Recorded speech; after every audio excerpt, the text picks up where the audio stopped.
Voluntaryong magpa-drug test. Mao kini ang awhag ni Attorney Michael Maxino Bandal, Legal Officer sa Department of Interior and Local Government sa Rehiyon 7, alang sa mga adunay planong magpapili karong umaabot nga barangay ug SK elections.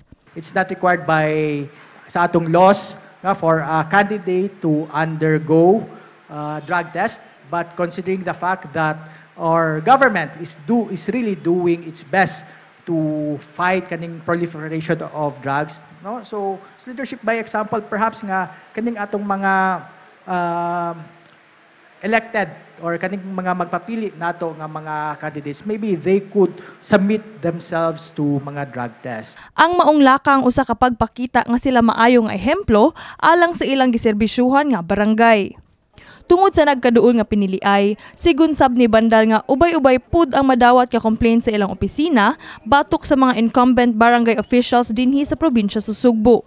Gani sa buwan sa Hulyo hangtod Agosto karong tuiga, nakadawat sila og unom ka reklamo ug sagad niini kalabot sa grave abuse of authority ug misconduct in office. Gihimugatan sab ni Bandal nga non-partisan ang barangay, dili sama sa local ug national level nga adunay partido.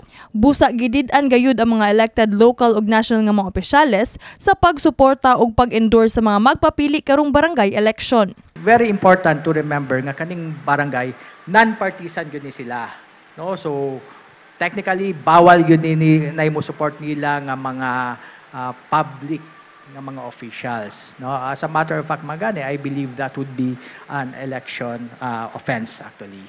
Gipahinumduman sab niya ang opisyal nga mga kandidato nga maglikay sa pagpangampanya o premature campaigning sa wala pa ang gitakna nga campaign period. Tambag ni Bandal sa katawhan niya kun mamahimo, mamili og kandidato nga andam moalagad sa publiko ug walay kalambigitan sa mga ilegal nga binuhatan ug pag-abuso sa posisyon. Sa laing bahin, padayon lang gihapon ang pagpahigayon sa filing of Certificate of Candidacy alang sa umaabot nga piniliay karong Oktubre.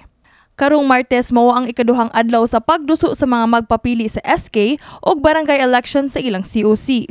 Ang election assistant sa Cebu City Comelec Megumi Tapia ning saysay nga sa unang adlaw sa filing of COC dinhi sa Dakbayan sa Sugbo, aduna nay 415 ka mga kandidato sa Cebu City South District, 226 niini ang sasangguniang barangay ug 189 ang sasangguniang kabataan. Medyo daghan-daghan gyud ang ni-file kagahapon, sir. Ang SK mga 189. Then ang regular kay 226. Unya mao to nga na kuha na sa namo, nakumudit na namo ang katong nangyari. Kini si Queenie Holigon alang sa MyTV Cebu.